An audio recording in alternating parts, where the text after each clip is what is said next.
Buenas noches, queridos amigos por Israel, otra vez juntos, reunidos para escuchar la interesante charla que nos va a dar el doctor Alberto Ruscolequier.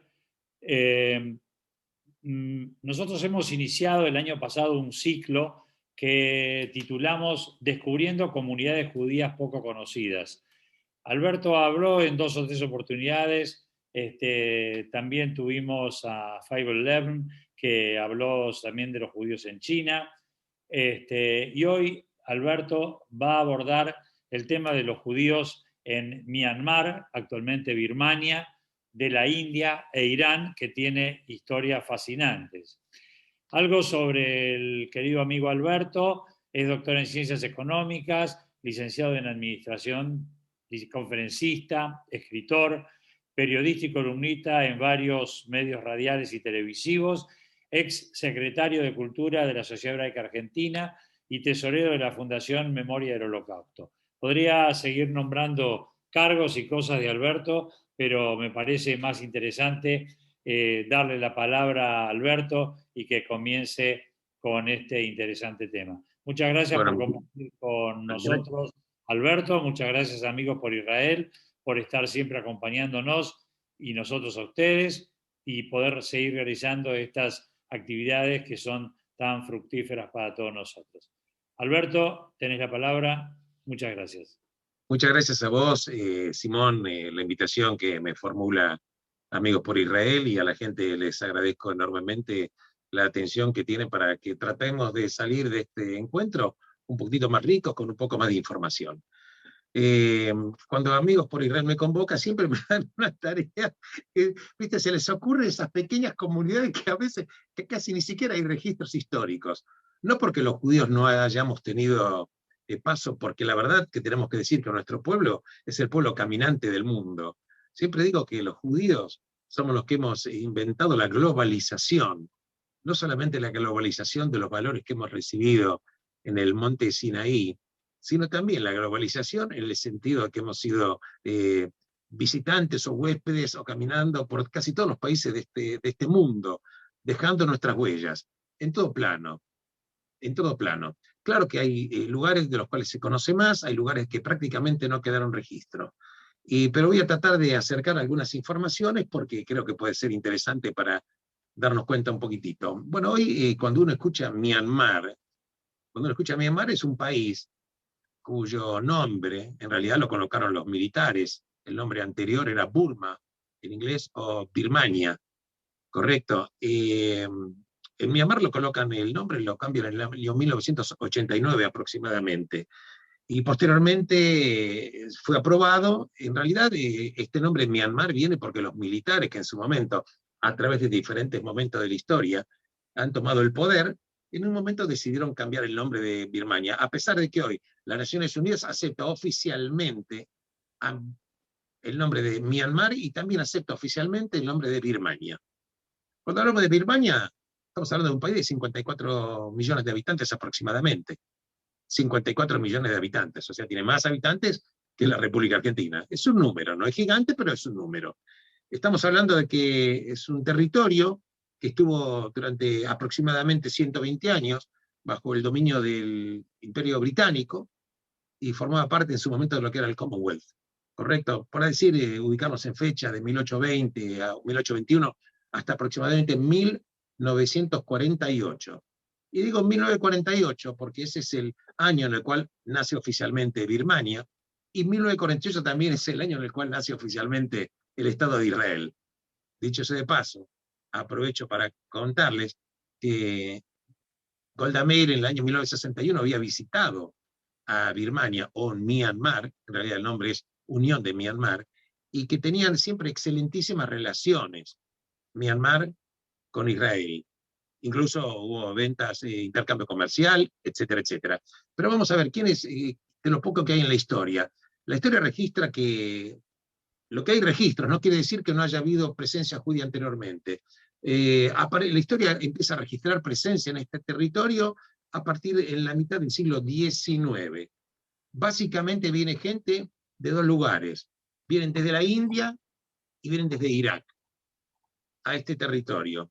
La historia registra que el primer judío, por lo menos que se asentó a vivir oficialmente ahí, es un señor que se llama Salomón Gabirol, que no tiene nada que ver con Ibn Gabirol, que es el famoso poeta de la lengua castellana.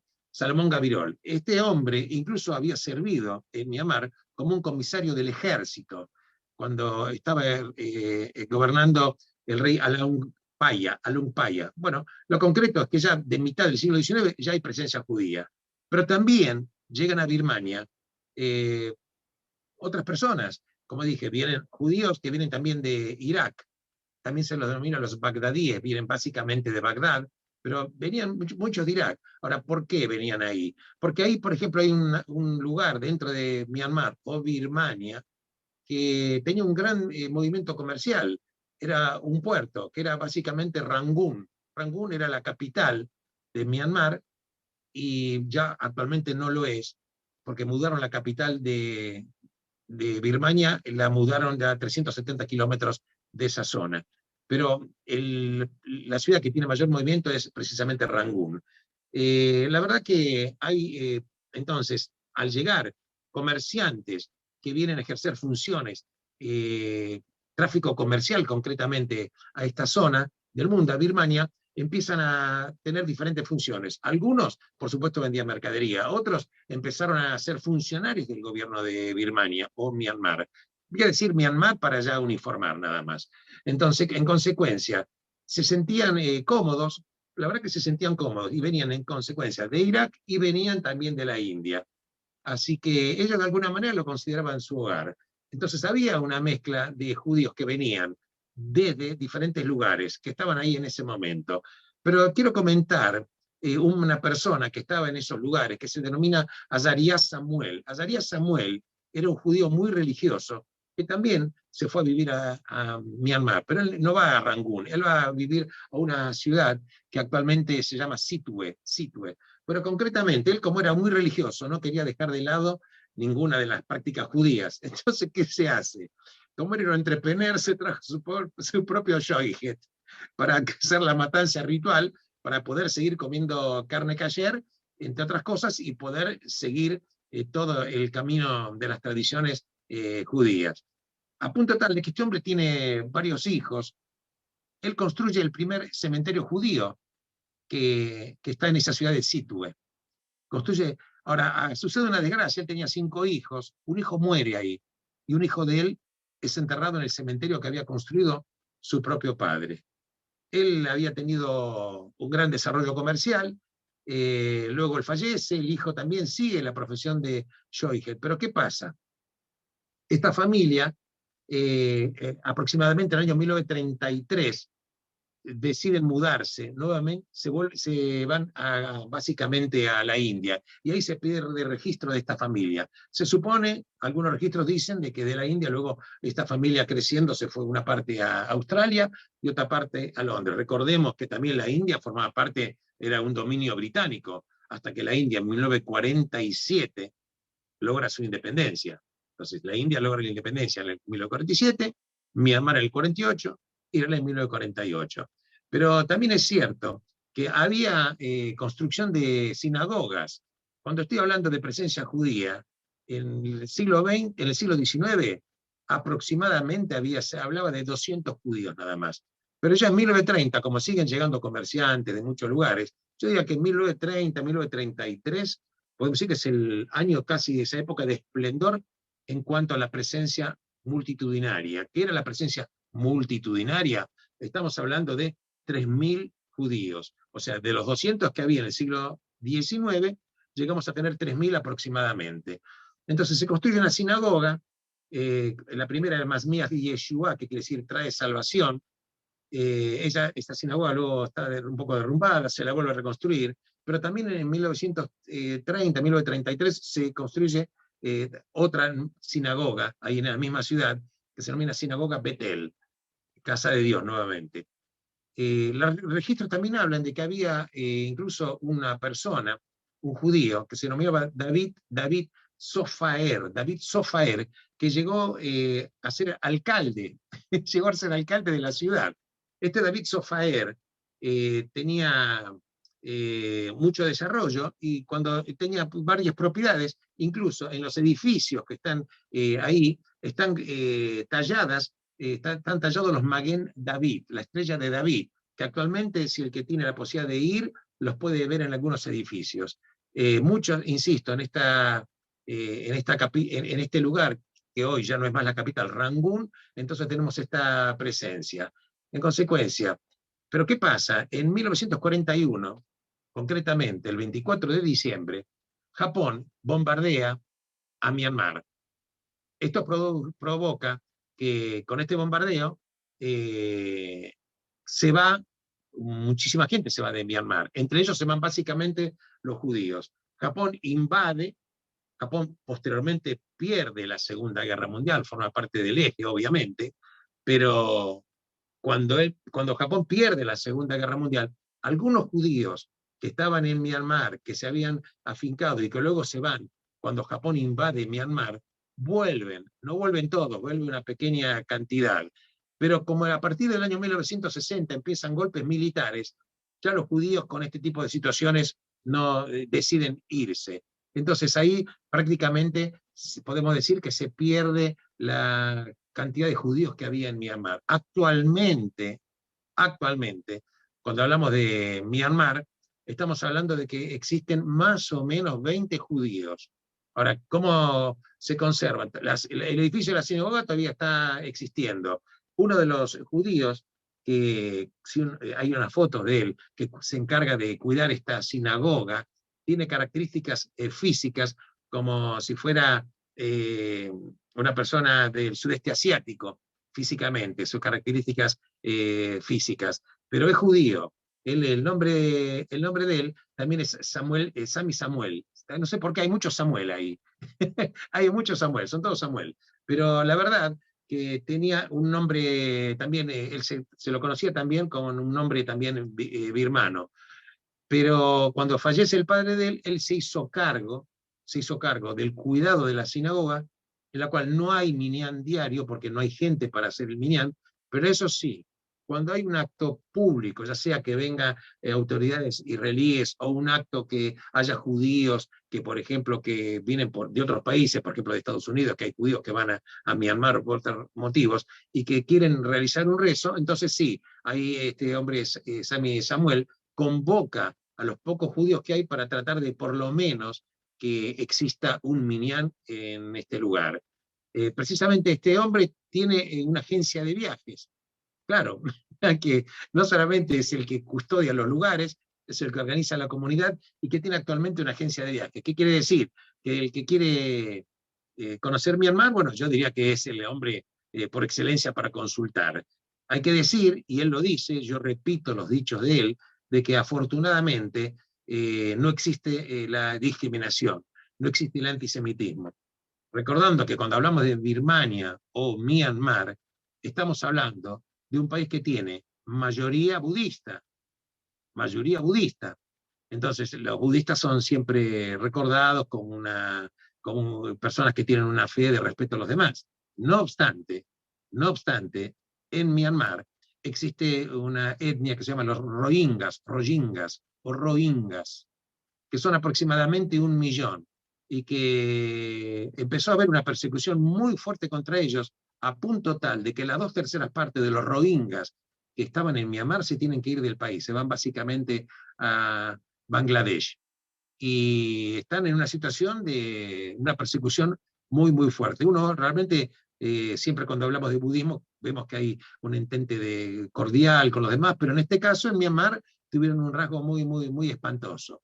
Antisemitismo no hubo en ese lugar, no lo hay y ya prácticamente no quedan más judíos en Birmania. Esto es cuanto un poquitito, un pequeño recorrido de lo que son los judíos en Birmania. Si me permiten ahora, yo me voy siguiendo un poquitito el orden, el ceder que nos habíamos establecido. Vamos a hablar un poquitito de lo... Sí. Perdón, me está pidiendo la gente si podés hablar un poquito más pausado porque les cuesta seguirte. ¿Cómo no? Bien. Gracias. Entonces repito la última frase, la última parte, que si bien es cierto que los budistas son de entendimiento con la gente, no obstante, a una etnia que son los rohingyas, los tienen a maltraer. Y 2/3 partes de los rohingyas que están en Myanmar, que no son budistas, las 2/3 partes se tuvo que ir a Bangladesh y algunos a Sri Lanka. En consecuencia, no obstante, no existe antisemitismo, no existió y no existe antisemitismo. Casi no quedan judíos. Recordando que el éxodo de los judíos de Myanmar obedeció fuertemente a 2 motivos. Uno, la invasión de Japón, cuando bombardea el 24 de diciembre de 1941, bombardea las ciudades. Y luego cuando ahí empiezan a irse en gran cantidad. Y luego cuando algunos judíos vuelven, empiezan los golpes militares y ya los judíos terminan de irse, diría yo, definitivamente. Si les parece, vamos a hablar ahora un poquitito de los judíos en la India. ¿Te parece, Simón? Cuando hablamos de los judíos en la India, la situación es un poquitito diferente. No estamos hablando de una gran cantidad de judíos, Yo calculo que estamos hablando de algunos miles. Ahora voy a dar algunas precisiones un poquitito mayores. En la India hay judíos que están divididos de 4 orígenes. Es cosa rara, pero es así. Hay judíos que vienen de 4 orígenes. Hay judíos que vienen, digamos, que vinieron a esa zona, a la India, con la destrucción del primer templo, dicen algunos. Pero en realidad, lo más probable es que hayan llegado ahí con la destrucción también del segundo templo. O sea, hay judíos en esa zona, pero que vinieron en diferentes momentos de la historia. Entonces, hay 4 comunidades judías, 4 comunidades judías en la India. Una comunidad judía que se denomina los Bnei Israel, que llegaron a ser aproximadamente 20.000. Esta comunidad de los Bnei Israel son judíos que algunos de ellos siguieron respetando el kashrut con ciertas limitaciones. Se visten a la usanza de los habitantes que viven ahí en la India, o sea que no se los puede reconocer por la vestimenta. Realizan el Brit Milá, conservan el Brit Milá, respetan el Shabbat y no tienen rabinos. Tienen lo que llaman guías espirituales. Ellos construyeron también una sinagoga. Pero lo interesante del caso es que los judíos que están de estos Bnei Israel tienen una organización similar a lo que existe en la India. Ustedes saben que en la India hay castas, y es una ley que cada persona vive dentro de su casta y no hay casamientos de personas de diferentes castas. Hay incluso castas que se dedican, por ejemplo, a incinerar a los muertos, se casan entre ellos. Hay otra casta, la casta superior, que son los brahmanes. Hay diferentes castas. Los judíos de Bnei Israel también se han agrupado en castas. Una casta es la casta de los blancos y otra casta la casta de los negros. Quiero aclarar que no está por el color de la piel. La casta de los blancos, que así decimos, la casta de los blancos, está en función de los que son los mayoritarios, los que vinieron primero. Y las castas de los que se denominan los negros, que tiene otro nombre en la India que se llama Kala, pero no importa, son los que son los adúlteros. O sea, el adúltero no puede pertenecer a la casta de los blancos o de los puros, tiene que estar en una casta de los negros. Y también los que están casados por matrimonios mixtos, o sea, judíos que no se casan con judíos, pertenecen a esa casta de los negros. Fíjense qué interesante, ¿no? Cómo van absorbiendo hay una especie de absorción de ciertas costumbres que tienen en este tema. Posteriormente estos judíos estaban en diferentes lugares, podemos encontrarlos en Bombay, en Nueva Delhi, hay algunos en Karachi. Karachi ya no es la India, ¿no? Está en Pakistán. Me refiero a los Bnei Israel. Se convirtieron también, digamos, en ciudadanos, no solamente en ciudadanos, sino en empleados también del gobierno, integran cargos del gobierno, son reconocidos en algunos casos como oficiales del ejército, y construyeron cerca del fin del siglo XVIII, construyen la primera sinagoga, que se llama Sharei Rahamim, las puertas de la misericordia, ¿correcto? Hay también escuelas judías en las cuales se enseña hebreo y también se enseña el inglés. Como te dije anteriormente, más o menos se calcula que en el año 1948 había aproximadamente 20.000 judíos que estaban dentro de este grupo de lo que se denominan los Bnei Israel.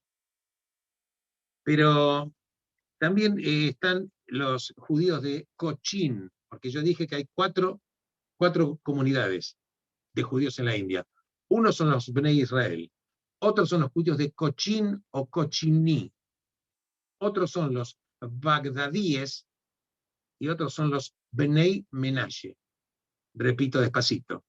Bnei Israel, judíos de Cochin, judíos bagdadíes y los judíos que son los Bnei Israel, que están en diferentes lugares eventualmente, pero cada uno con su costumbre. Vamos a charlar un poquitito entonces de los judíos de Cochin. Los judíos de Cochin también ellos están en el estado, básicamente en el estado de Kerala. Kerala es un estado que tiene la India. Básicamente están concentrados ahí, están en esa ciudad de Cochin. Son oscuros, visten también como los hindúes, y también están organizados en castas. Pero las castas que tienen ellos son diferentes a los que tienen los Bnei Israel. Tienen 3 castas. Y una cosa extraña. Está la casta de los privilegiados, también denominados malabaríes, porque hay un río que se llama Malabar. O sea, la casta de los privilegiados, la casta de los liberados y la casta de los extranjeros. Vamos a ver, ¿qué quiere decir la casta de los privilegiados? La casta de los privilegiados son los que ellos dicen que los que están en esa casta son los que vinieron en la época, quizás de la época del rey Salomón. Esos entonces son los que están en esa casta. La casta de los liberados son los judíos que eran esclavos en su momento y fueron conversos, que se convirtieron al judaísmo, pero que originalmente eran esclavos y que luego fueron liberados. O sea, ese esclavo se convirtió posteriormente al judaísmo, sería hoy un judío, pero como originalmente fue un esclavo, le corresponde la casta de los liberados, como su nombre lo indica. Y también tenemos otra casta, que es la casta de los extranjeros. ¿A quiénes son la casta de los extranjeros? La casta de los extranjeros son básicamente los paradesíes, pero en realidad quiere decir, son los que vienen de Bagdad. ¿Por qué? Porque los iraquíes, los judíos iraquíes, van también a este lugar de Cochin y tienen muchas actividades comerciales. Entonces, los extranjeros son los que vinieron básicamente posteriormente a los privilegiados. Algunas referencias dicen que son esos judíos que vinieron o de los países árabes, por ahí posiblemente siglo XV, o judíos que vinieron también como consecuencia de la expulsión que sufrieron luego de la Inquisición española. O sea, algunos de España se fueron a países árabes y luego algunos recalaron en la India. Entonces, estos son los extranjeros. Estos en realidad, estos son los que mayor actividad económica desarrollan, son los que mayor situación económica tienen. Son los judíos iraquíes que están comerciando no solamente entre sí, sino estos judíos iraquíes también comercian con otros iraquíes que no son judíos. En consecuencia, hay que entender que no tenían básicamente persecución. Pero ¿qué sucede? En el siglo VII aparece el Islam. En el siglo VII aparece el Islam. Y hay una especie de, ¿cómo podríamos decir? Un disconfort o una presión muy fuerte del Islam contra los judíos. Se calcula que esto sucedió en el año 642. Recordemos que el Islam empieza su calendario en el año 622, la famosa Égira, cuando Mahoma empieza su caminata. Quiere decir que 20 años después, ya los judíos que estaban en un estado de cierta tranquilidad empiezan a ser discriminados un poco, estos judíos, por el tema del Islam. Pero luego el Islam se retira de ahí y porque posteriormente son invadidos por los mongoles en estos territorios. Con los mongoles están de alguna manera, no tenían básicamente problemas, pero luego, dinastía de los mongoles, aceptan el Islam como religión oficial. Y básicamente, cuando hablo de los mongoles, me estoy refiriendo a una dinastía, una dinastía en especial, safaríes, que se llama Safaríes, Zafar era el rey, que adoptan en su momento, en algún momento de la historia, el Islam, y entonces ya la situación un poco cambia. No quiere decir con esto que tiene una persecución enorme, pero sabemos que el Islam no es muy proclive a convivir con el diferente.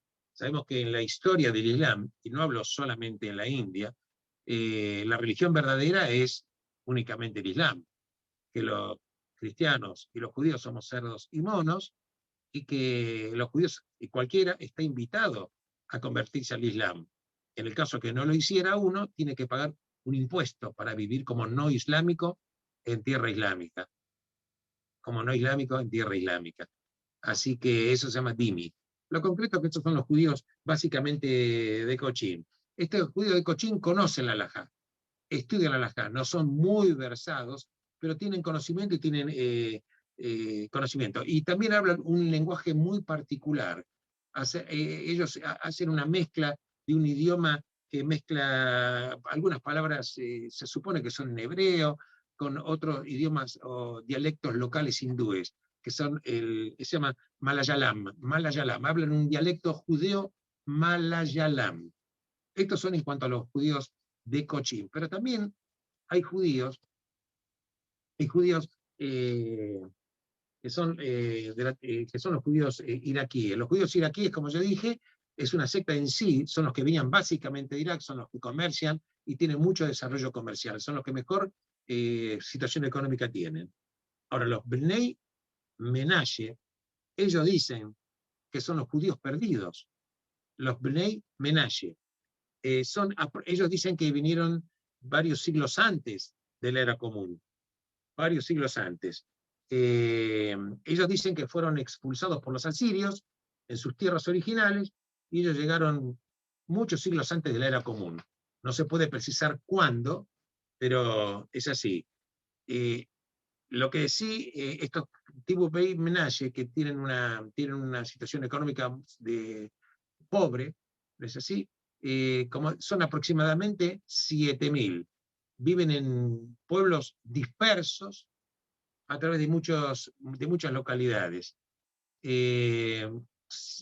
Si esto es verdad, que ellos vinieron expulsados de la tierra de Israel por los asirios, estoy hablando que ellos vinieron 8 siglos antes de la era común. Ellos, no obstante, siguen teniendo conciencia de su origen. Construyeron también sinagogas. Y la verdad que también enterados de que había este tipo de gente, muchos misioneros cristianos trataron de convertir, y en algún momento lo lograron, de que estos judíos se conviertan al cristianismo. Pero luego, cuando muchos judíos de Israel se enteraron de la existencia de estos judíos de Bnei Menashe o judíos perdidos, fueron a la India y se pusieron en contacto. Y ellos se dieron cuenta que sí, hablaban de un solo Dios, eran monoteístas, ellos habían mantenido prácticas judías por miles de años, a pesar de que estaban prácticamente incomunicados. Y muchos, en consecuencia, luego de este encuentro entre los judíos que vinieron de Israel a ponerse en contacto con los Bnei Menashe, algunos de los judíos que oportunamente se habían convertido al cristianismo retornan a sus orígenes. Se calcula que aproximadamente 1.400, 1.500 de estos judíos Bnei Menashe o judíos perdidos se han asentado en Israel, gracias a la labor de estas organizaciones que los ayudan a encontrar sus raíces judías y a retornar a su tierra ancestral. En consecuencia, tenemos que tener en cuenta que la población judía, básicamente, actualmente en la India, se habla en total que pueden haber aproximadamente 5.000 judíos en total. Israel se establece, como dije, en el año 1948, la India se independiza y ya pasa a ser independiente de la colonia británica en 1947, y hay muy buenas relaciones. Actualmente, insisto, no más de 5.000 personas. Hay que tomar estas cifras un poco con pinzas, puede tener más, 10, 15% más, menos.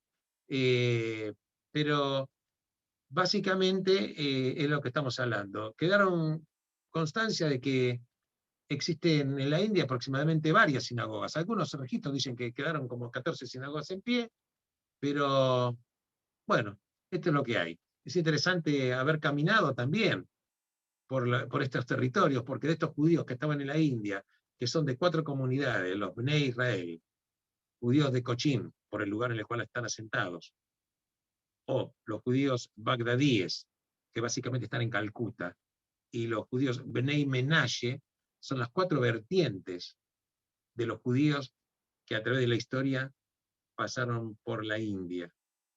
Pasaron por la India. Yo una vez le quiero comentar esto, no lo tomen como dato histórico, ¿no? Cuando estuve uno de mis maestros me decía, mi maestro me preguntó, esto es como una pequeña propinita, yo nunca la pude comprobar. Mi maestro me preguntaba, ¿sabes por qué la casta de los brahmanes se parece casi a Abraham? Porque los descendientes de Abraham viajaron hacia el este, y los descendientes de Abraham son los que luego, a través de la historia, son los que aparecen luego los brahmanes. Si esto es cierto o no, no lo sé, lo quería compartir con ustedes. Pero lo interesante, hasta ahora son 2 cosas. Que observemos que cuando hay situaciones de disconfort, los judíos huyen. En Myanmar, con el tema del bombardeo japonés, con los golpes militares. En la India, cuando empieza a presionar un poquito el Islam. Y bueno, no obstante, finalmente Israel parece nuevamente es el receptor de los hermanos de nuestro pueblo. Es el receptor de los hermanos de nuestro pueblo. Y fíjense qué interesante, cuando hablamos de los Bnei Menashe, estamos hablando de personas que estuvieron ahí más de 2.000 o 2.800 años y seguían conservando casi tradiciones orales, rituales judíos, y estaban prácticamente aislados del mundo, tenían mucha tradición oral. No había maestros, no había rabinos que les vinieran a enseñar, y ellos, sin embargo, se aferraron a ciertas tradiciones y a cierta historia, y esto también hay que decir que es un milagro de la vida. Bueno, voy a pasar ahora a la última parte de este encuentro, o de esta charla, que son los judíos de Irán. Claro, cuando uno escucha Irán, escucha una palabra que ya a la memoria enseguida viene toda esta situación espantosa de este país, de la República Islámica de Irán. La República Islámica de Irán, que empieza como tal, no como islámica, sino como República Islámica de Irán en 1979, cuando el Shah Reza Pahlavi es desalojado del poder. Él estaba ejerciendo su poder ya desde el año 1948 a 1979 prácticamente. Y quizás un poquito, sí, casi 30 años.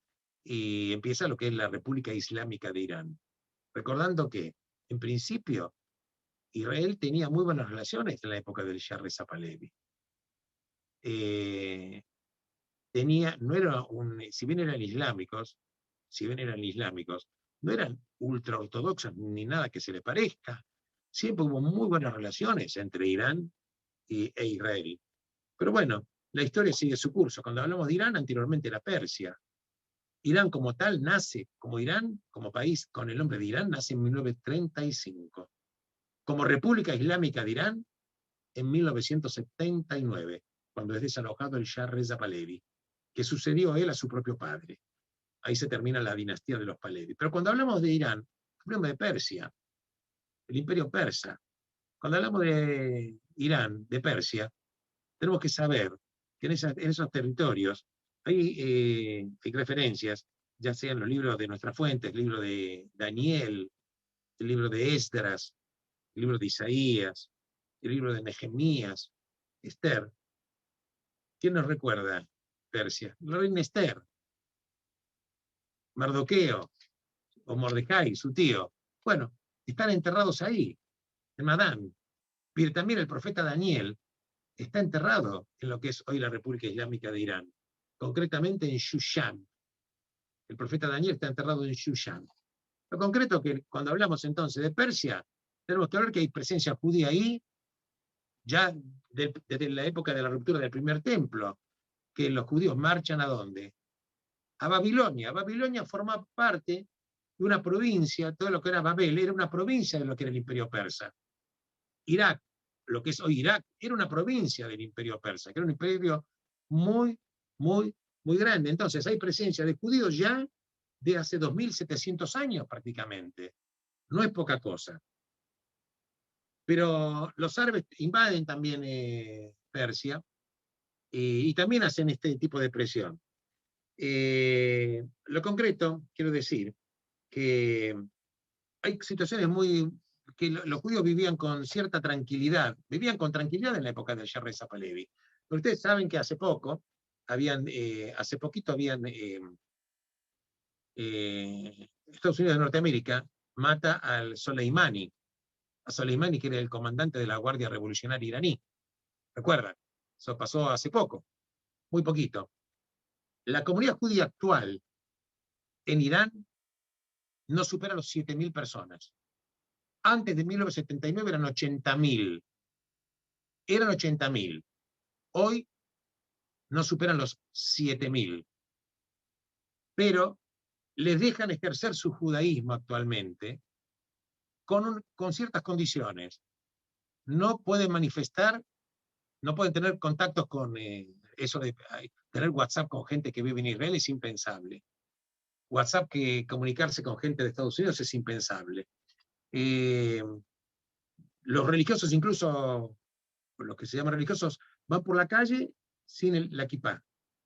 Entonces, cuando se les habla a estos judíos cuál es la situación de ellos actualmente, dicen: nosotros en Irán tenemos libertad de culto, no nos persiguen por ser judíos, pero no tenemos que manifestar ningún apoyo, ni al sionismo, ni al Estado de Israel. Esto es muy, muy peligroso. Ahora voy a contar el por qué es peligroso. Cuando entonces Estados Unidos de Norteamérica mata a Soleimani, hay un rabino que está ahí en Teherán, un rabino que está en Teherán, cuyo nombre acá lo tengo anotado, Jerami, Yehuda Jerami, va a las autoridades iraníes y le presenta las condolencias.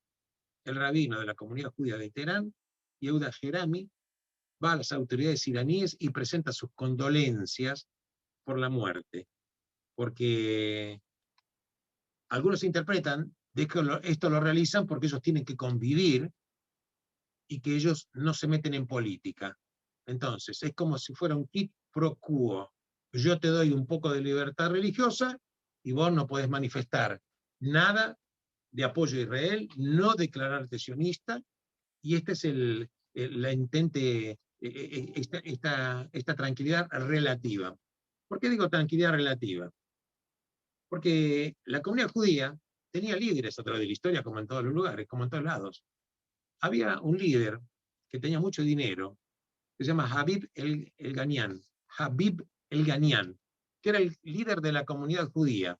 El hombre de mucha fortuna, tenía empresa de importación y exportación, a punto tal de que había construido en Tel Aviv el Shimshon Tower, y hay una torre que construyó en Teherán que se denomina Teherán Tower, la torre de Teherán. Esa torre que él construyó en un momento cuando había relaciones diplomáticas entre Israel y Irán, la embajada de Israel funcionaba en una torre, Teherán Tower, que había construido Habib el-Ganian. ¿Por qué nombro a esta persona? Cuando empiezan ya los disturbios que finalmente terminan con que el Ayatollah Ruhollah Khomeini se hace cargo del poder en 1979, los disturbios empiezan en 1979, en 1977. Este hombre viajaba al exterior, Habib el-Ganian, viajaba al exterior con motivo de sus emprendimientos comerciales. En uno de los viajes él estaba en Israel, estaba en Estados Unidos, y empiezan las revueltas de estar que de esta revolución islámica. Los familiares de él le dicen que no vuelva a Irán, pero él dice, yo soy una persona muy reconocida, soy una persona que ayudo incluso a los iraníes, absolutamente, ¿qué temor puedo tener? Lo concreto es que él vuelve a Irán, después de estar unos días en Estados Unidos, hace una escala, el avión de él hace una escala en Israel, y finalmente aterriza en Irán. Cuando llega a Irán, fue puesto preso y lo ejecutan 2 meses después. ¿Cuál fue el cargo? El líder de la comunidad judía, Javid El-Ganian, el cargo fue que era un espía para Occidente. Y las pruebas al canto estaban porque él viajaba a Estados Unidos, había recalado en Israel. Entonces, es una manera de mostrar a los judíos también que con la revolución islámica, esta revolución islámica, no había ningún tipo de chistes. Claro, sabemos y recordamos que cuando Ruhollah Khomeini se hace del poder, toman la embajada norteamericana en Teherán y tienen prisioneros a los empleados de la embajada norteamericana en Irán 444 días. Es fácil acordarse porque son 3-4. Pero en el caso de los judíos, le costó a Javid El-Ganian, le costó la vida. Esto no fue el único caso, porque posteriormente también hubieron incidentes en la cual se registran, y no quedaron registrados los nombres, que hubo 14 judíos asesinados, también por las autoridades islámicas iraníes. ¿Y por qué no quedaron registros de los nombres? Porque los familiares, algunos de ellos que viven todavía en Irán, no quisieron manifestar y hacer demasiado público estos asesinatos para no tener represalias en contra de los sobrevivientes de esas familias. O sea, que es verdad que hay una libertad de culto, es verdad que las minorías religiosas en Irán están representadas en el Parlamento, pero claro, hay 5 diputados elegidos por las minorías religiosas. Tres diputados son de los cristianos. Un diputado es de los que representan los Zoroastra, es esta religión. Y un diputado representa el judaísmo. Para ser diputado por la minoría religiosa en Irán hay que tener, por lo menos, representar a 200.000 votos, pero no hay 200.000 judíos. Como un acto de gracia, las autoridades religiosas de Irán permiten que los judíos tengan un diputado que forma parte del Parlamento, que básicamente sabemos que no tiene nada más que ser como una presencia decorativa, porque ¿qué va a decir? ¿Qué va a decir? Absolutamente nada. Entonces, te permiten ser judío con ciertas limitaciones, Esto es lo que tenemos que decir un poquitito dentro de lo que es Irán. Actualmente sabemos que Khomeini falleció, está Ali Khamenei en el poder, y bueno, el presidente Rouhani, sabemos que la autoridad religiosa, el líder religioso máximo, es el que tiene el verdadero poder, porque las Fuerzas Armadas no dependen del presidente en Irán, las Fuerzas Armadas dependen del líder religioso, la política exterior depende del líder religioso. No te puedes presentar en Irán a ningún cargo público para ser elegido ni siquiera presidente, porque la lista primero tiene que ser aprobada por la Asamblea de Clérigos, ¿correcto? Entonces, tenemos una historia riquísima del judaísmo de 2.700 años en Irán. Prácticamente, hoy quedaron apenas 7.000 judíos, que yo diría que son de alguna manera prisioneros por la manera en la cual están viviendo.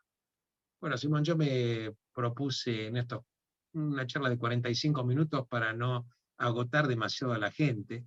Los datos son muchos, son muy interesantes, pero hemos aprendido acá que los judíos a través de la historia copiaron costumbres, algunos lenguajes, organizados en castas, judíos en Irán que están representados en el Parlamento, un religioso, líder de la comunidad judía, Yehuda Jerami, que va a presentar las condolencias y el lamento por la muerte de Soleimani, el comandante de la Guardia Revolucionaria iraní.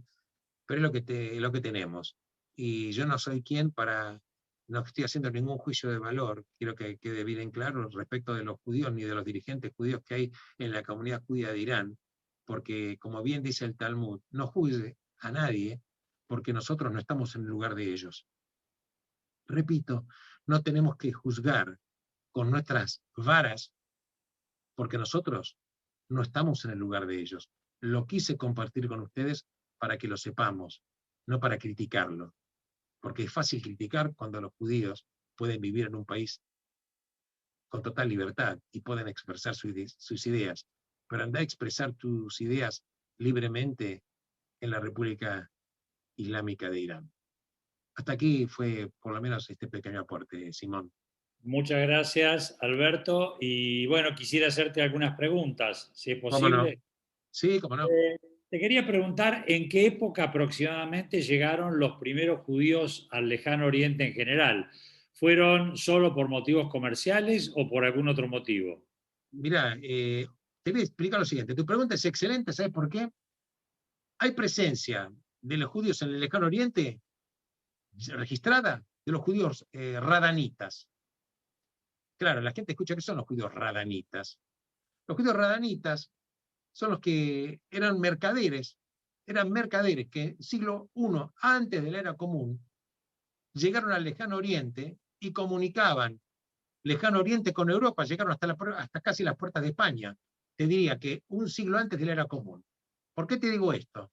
Porque ese siglo es casi concomitante con lo que es la ruta de la seda. La ruta de la seda oficialmente la habían inaugurado los chinos, ¿correcto? Ahora viste que el gobierno de Xi Jinping quiere nuevamente volver a retomar esa ruta de la seda, que era una ruta que hacía un tráfico comercial. En su momento tenía 5.000 kilómetros, pasaba por Uzbekistán y por un montón de lugares, por Afganistán, por Pakistán. Pero ¿qué pasaba? Pero los judíos radanitas, Ra quiere decir camino, y Tan, conocedores, es una palabra que quiere decir los conocedores del camino, eran los viajeros, eran los mercaderes, que ellos transitaron ese Lejano Oriente, y de esto hay registro, del siglo I antes de la era común, por motivos comerciales. Pero esto fue así. Aparte, nosotros como pueblo ya estamos caminando uno de los primeros pueblos del mundo que aparecen en la historia. Decime, Alberto, en Myanmar, ¿cómo era la relación entre los judíos con la población musulmana? Básicamente no hay musulmanes ahí en Myanmar. Básicamente son budistas. No tuvieron problemas. No tuvieron problemas. Ok. Es muy común que nosotros cuando hablamos del pueblo judío los dividamos en dos partes, ¿no? Los Ashkenazim y los Sefaradim. Sí. Pero claramente hay muchos otros grupos de diferentes orígenes. Los judíos de la India o los de Myanmar, ¿en qué grupo vos los ponés? Básicamente sefaradí. Y te voy a explicar por qué. Primero, una gran cantidad de ellos venían directamente de Irak y de Bagdad. Y otros judíos copiaron rituales sefaradíes y empezaron a seguir rituales sefaradíes, porque la presencia de de los judíos, que por ejemplo en Cochín sabemos que hay judíos que llegaron en diferentes etapas, ¿correcto? Los últimos que llegaron podían haber llegado de países, los que llegaron de países árabes eran básicamente sefaradíes, ¿no es así? Entonces, básicamente la impronta es sefaradí, sin duda, sin duda. El único registro que hay, por ejemplo, en Myanmar, hay un tal Reimann, que era un hombre que vino de Galicia, que era Polonia, y que se quedó viviendo mucho tiempo ahí, pero básicamente te diría que eran básicamente sefaradíes, y muy especialmente en la India. Decime, Alberto, refiriéndonos a los judíos de la India, vos dijiste Sí, que estaban agrupados en distintas zonas. sí. ¿Cuál de las cuatro zonas era donde se concentraba la mayor cantidad de judíos?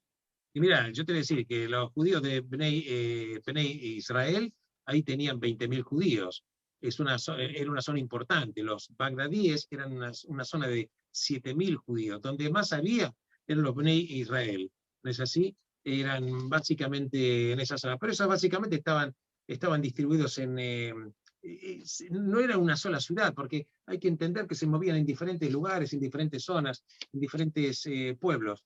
Pero básicamente los Bnei Israel eran 20.000 y te diría, a ver si tengo acá anotado básicamente dónde estaban. Sí, estaban en Bombay, Nueva Delhi, básicamente. Pero no quiere decir que estaban únicamente ahí.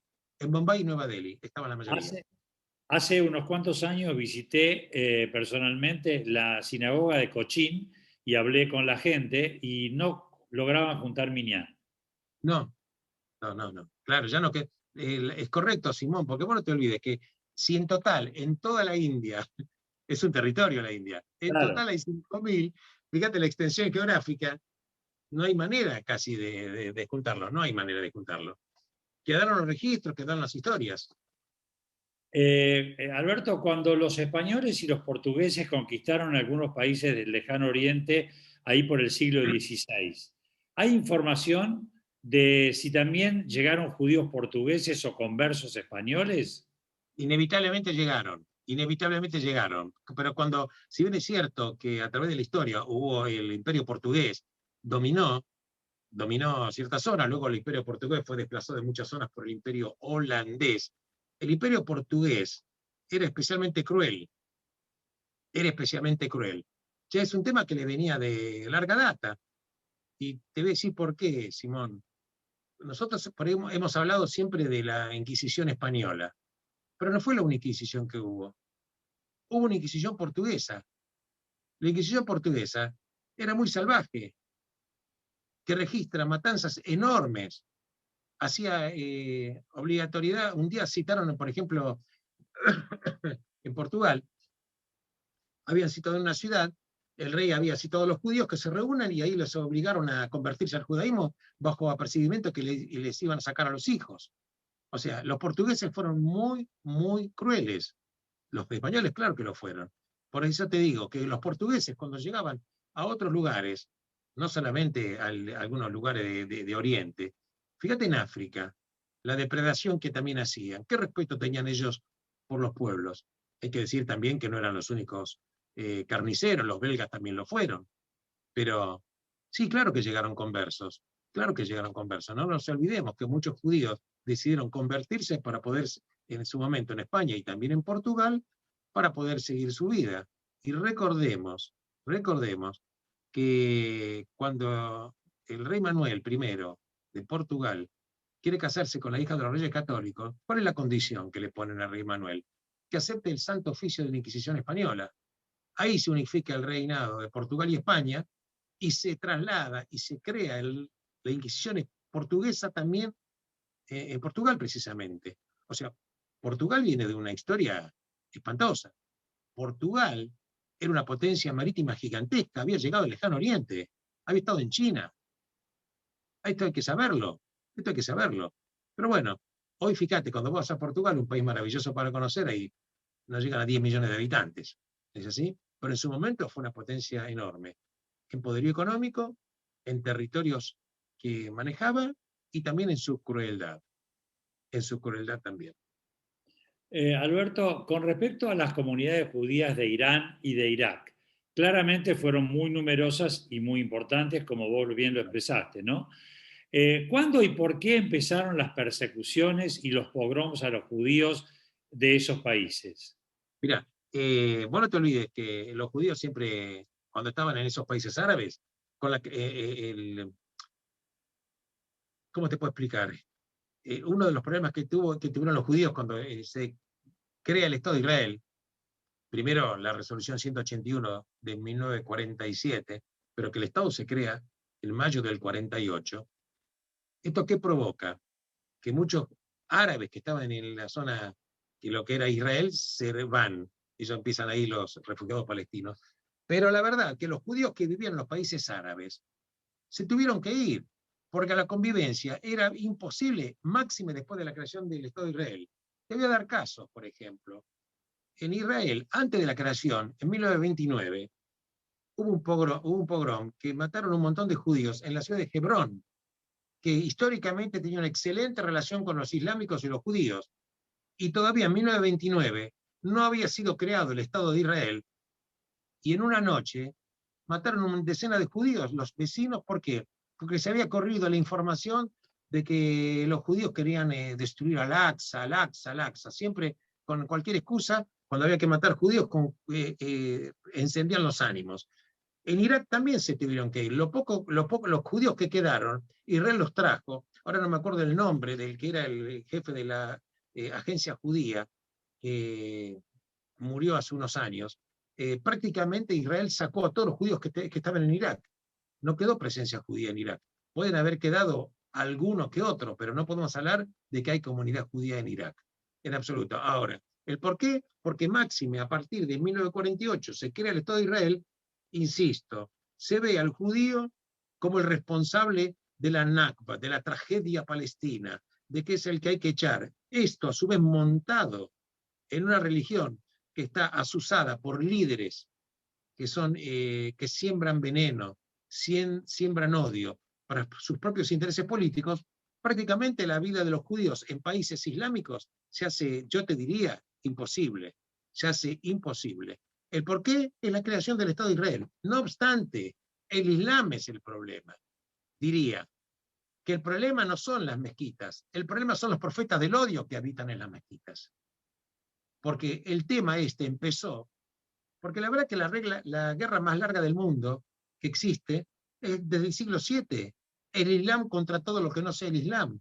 Esto que en árabe se denomina Dar al-Harb, la casa de la guerra, que tiene que combatir para que todo el mundo sea islámico. Hoy escuchamos, por ejemplo, discursos de algunos extremistas islámicos que dicen que no puede haber, perdón, lo hemos escuchado no solamente con el líder del Hamas, lo dicen otros clérigos, que lo que tiene que haber es una presencia islámica donde oportunamente existió el Islam. Por ejemplo, Al-Andalus. Al-Andalus no es solamente España, es todo el territorio que tenían los islámicos cuando habían conquistado la península ibérica. Ellos quieren volver a reconquistar el tema. En consecuencia, no queda la posibilidad de hacer una vida judía en países islámicos. No queda. Ahora bien, ¿de qué depende? Y de los profetas del odio que habitan las mezquitas, que son los dirigentes que envenenan la mente de todas estas personas. Ahora, Alberto, esos judíos que se tuvieron que escapar de los países árabes y fueron principalmente a Israel, ¿deberíamos decir que son refugiados? Absolutamente. ¿Y qué pasó con los bienes en esos países? Bien, buena pregunta. La verdad que cuando hablamos de los refugiados, uno dice refugiados palestinos. Se habla de 600.000, oportunamente, entre 500 y 600.000.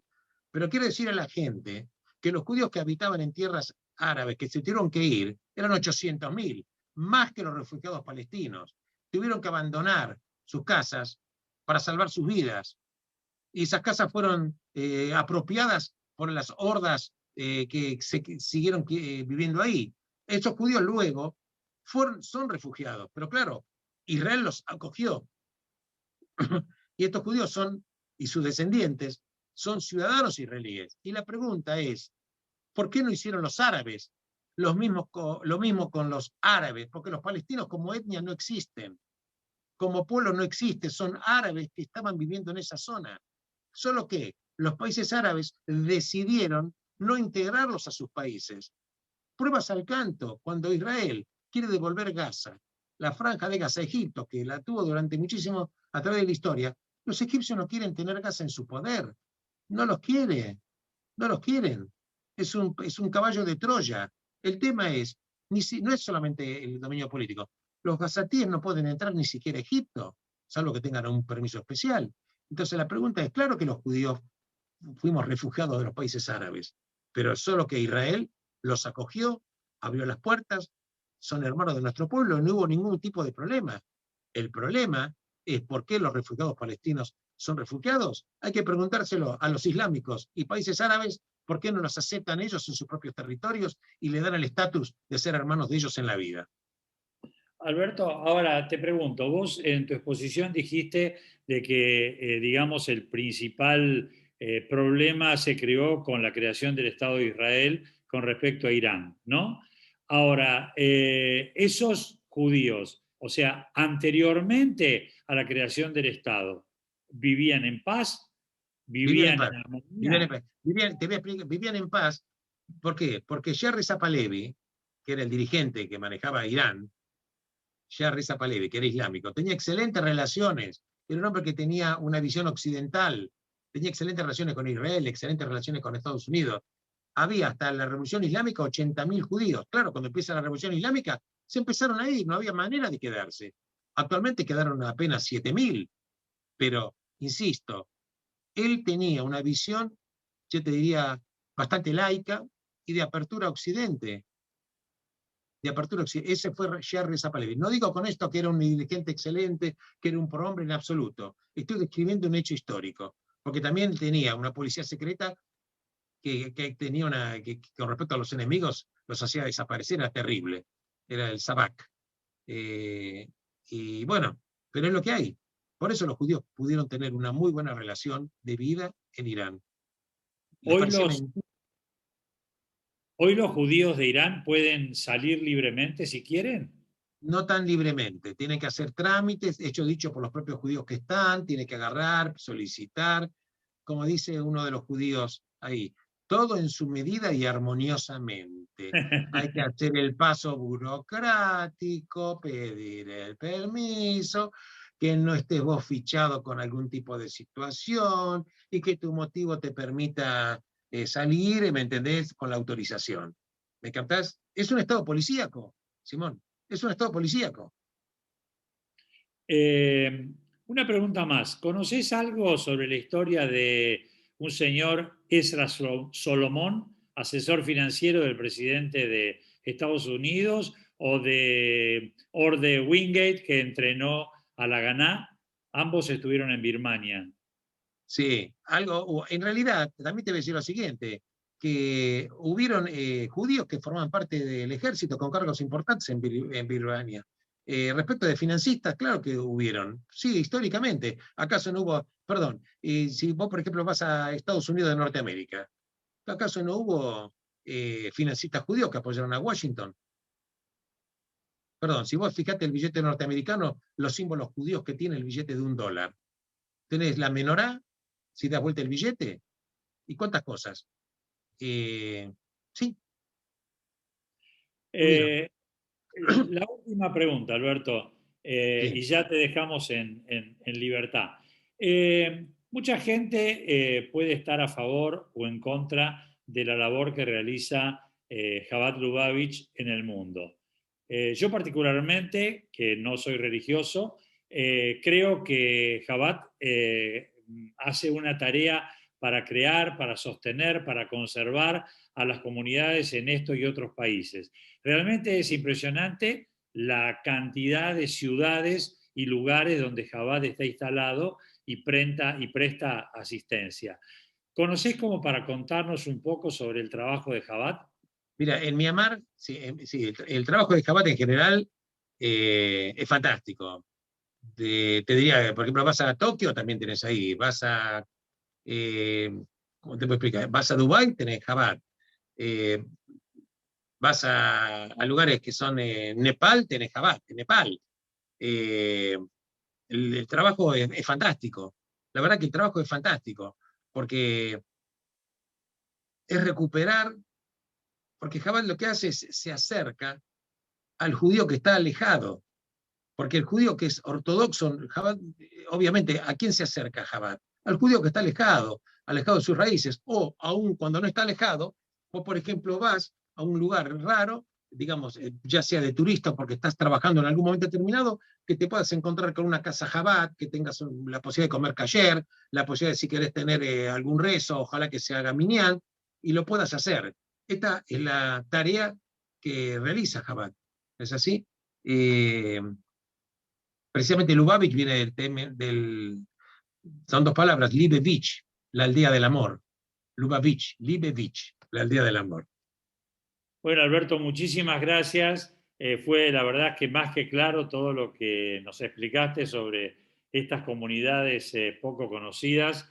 Te quiero agradecer en nombre de Amigos de Israel y aprovechar la ocasión para invitarlos para este próximo lunes a las 19 horas, donde vamos a tener un encuentro muy interesante y muy actual. Todos ustedes saben qué es lo que está pasando en Israel con la formación y del nuevo gobierno y quiénes van a asumir y quiénes no van a asumir. Y vamos a tener una charla explicativa del rabino Carlos Tapiero, que es el director de educación de Maccabi Mundial y que nos va a hablar sobre ese tema. Aparte, va a tocar el tema de la legitimación contra el Estado de Israel, que es una amenaza estratégica, el derecho que tiene Israel a permanecer en el lugar donde está y ocupar el lugar que ocupa, y también nos va a hablar sobre el tema del nuevo gobierno y cuál es el futuro que va a tener Israel en caso de la asunción del nuevo gobierno. Nosotros somos un grupo apartidario y apolítico, no opinamos, solamente escuchamos y recibimos la información que nos dan. Así que bueno, los despido hasta el lunes, buen fin de semana, Shabbat Shalom, que Shabbat tengan Shalom. todos. Muchas gracias, Alberto, un Gracias abrazo a vos. fuerte para todos ustedes y los esperamos el lunes con todo gusto a seguir compartiendo estos espacios que nos enriquecen tanto. Gracias, querido. Estén Muy bien y un amable. abrazo muy grande para todos ustedes. Gracias. Buen fin de semana. Gracias.